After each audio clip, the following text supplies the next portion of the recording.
If Canada cannot sell potatoes to the United States, farmers will have to destroy some of them. Nobody wants that to happen. In just 4 months, over 140,000 tons of Canadian potatoes stopped coming to the US. There was no big fight or announcement.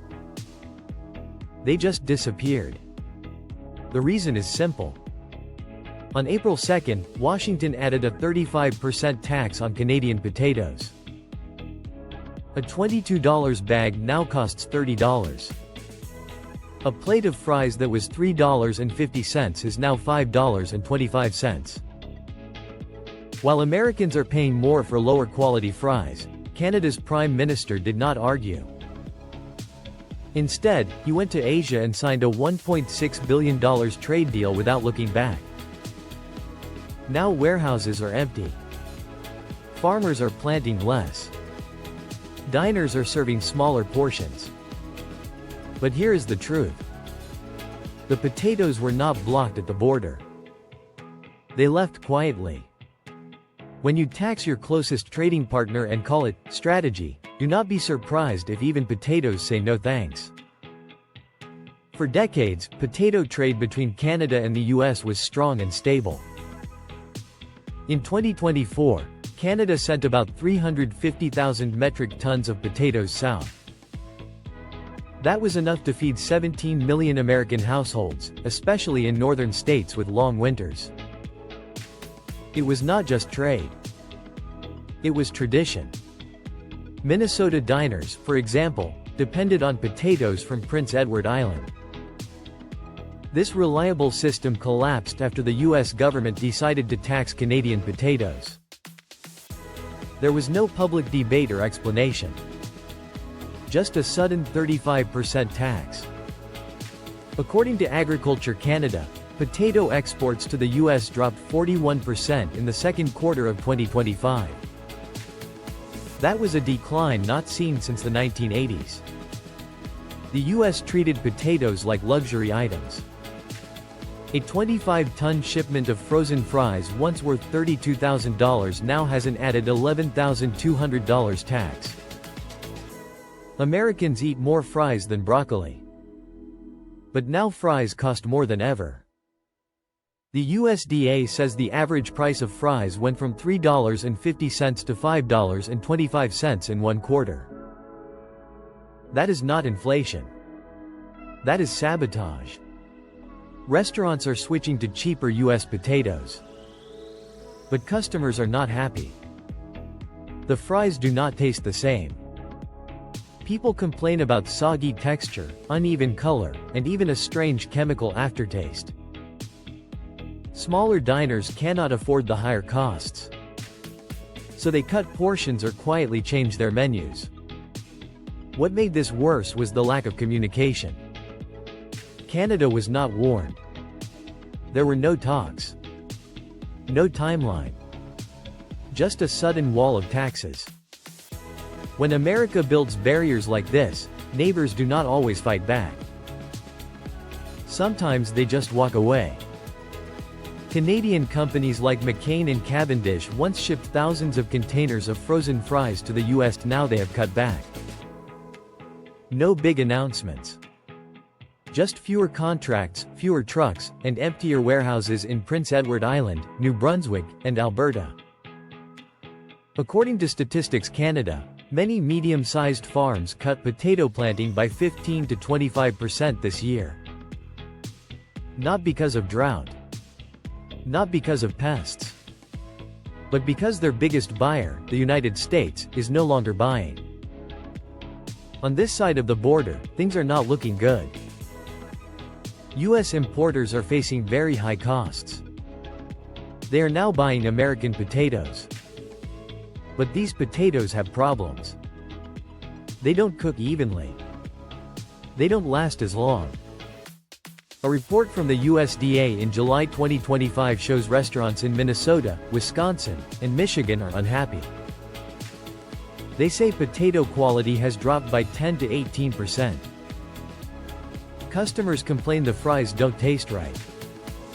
One customer at a diner in Eau Claire, Wisconsin said, "I paid $5 for fries that tasted like wet cardboard." I used to come here twice a week. Now I bring my own lunch. And he's not the only one. Across the Midwest, fast food places are losing customers. The reason is simple. The fries are bad.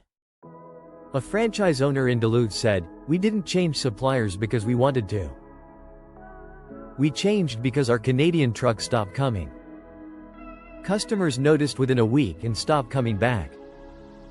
Big chains like McDonald's and Wendy's can still get potatoes through big deals. But small diners and cafeterias are suffering. One restaurant owner in Fargo told the Minneapolis Star, "We used to serve 3 plates of fries for $10. Now that same $10 only covers 1.5. Our profit didn't shrink, it disappeared." The effects are everywhere. Tractors in Prince Edward Island are sitting idle. Teenagers working in drive-thrus are apologizing for the new fries. This is more than a trade problem. It all started with one policy decision in Washington. A tariff signed in a quiet D.C. office disrupted the food system in both the U.S. and Canada. Washington used tariffs like a weapon. Ottawa used a calculator and a map. Canada quietly rebuilt its potato system. Processors started sending more potatoes to Canadian stores. Farms reduced exports. They sold smaller 5-kilogram bags directly to grocery stores and co-ops. According to Agriculture and Agri-Food Canada in July 2025, potato prices in Canada stayed steady at $4.50 to $4.99 per bag. This is very different from the sharp price jumps in American meat and grain. Canada also helped people in need. Extra potatoes were sent to food banks and community kitchens. In New Brunswick and Manitoba, subsidies pushed more than 12,000 tons of potatoes into food programs for low-income families in the second quarter of 2025. For a Canadian family, saving $5 a week on potatoes means more money for milk, eggs, and bread. That is not small. That is dinner. And Canada managed this without drama. Without threats. Without bullying anyone. When your biggest customer taxes your product like it's poison, the smart move is not to beg. The smart move is to find new customers. That is what Canada is doing. Since late 2024, Canada has been expanding farm exports beyond the U.S. According to Global Affairs Canada in July 2025, the country signed a $1.6 billion agriculture deal with Japan, South Korea, and Indonesia. These deals focus on processed potatoes and premium frozen potato products. The results are real. Prince Edward Island exported $8 million worth of fresh potatoes to Indonesia in 2024. Shipments are rising. Thailand is now Canada's largest non-US buyer, taking in more than $4 million in fresh and seed potatoes. Caribbean nations like Trinidad and Panama each bought more than $13 million. These are not just sales. They are building a new model. In Charlottetown, a freezing plant signed a deal with a Japanese distributor. They added a new processing line, created 45 full-time jobs, and increased local potato purchases by 15%. This even included grade 2, ugly, potatoes that used to be fed to animals. The goal is not revenge. The goal is resilience. Canada learned something from this tariff problem. If you depend on one market that changes rules every election, you are not doing business. You are stuck in hostage talks. Now Asia is not just opening doors. It is giving Canada a spare key. But even with this key, Canada still has to work to open the lock. On paper, the pivot looks good. In reality, it is harder. According to Agriculture Canada's July 2025 review, Canada still does not have direct cold chain shipping routes to Asia. Sending potatoes to Tokyo or Jakarta costs 20 to 35% more per ton than trucking them to Buffalo. South Korea also has a free trade deal, but it has not approved fresh Canadian potatoes because of quarantine rules. So fries are allowed in, but raw potatoes are still waiting at customs. Big companies like McCain can afford to build new supply chains. Small farms cannot. Without direct access to buyers, they must sell through big processors who choose which farm ships where, and at what price. So yes, Canada is moving on. But like any rebound, it is complicated. New markets take time. Infrastructure needs money. Not every farmer can wait or has a government trade team on call.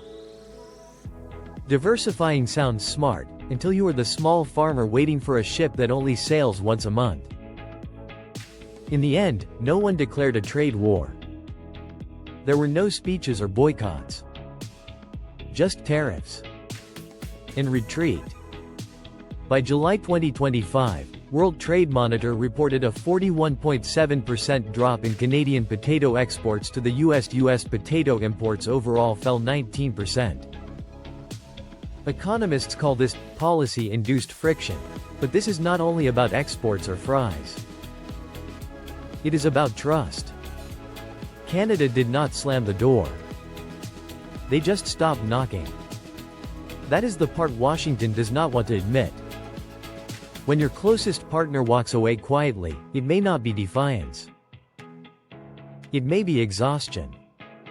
The U.S. Potato Association said in July 2025 that short-term protectionism may look good in politics. But long-term reputational damage is harder to repair. It is hard to blame Canada. For years they were told they were trusted partners. But when politics got messy, they were taxed like a threat. Eventually, you stop showing up. Because trust does not always break loudly. Sometimes it just fades. It fades in dark warehouses. It fades in contracts signed somewhere else. And it fades in fries that no longer taste the same. So what do you think? Will Canada come back to the table?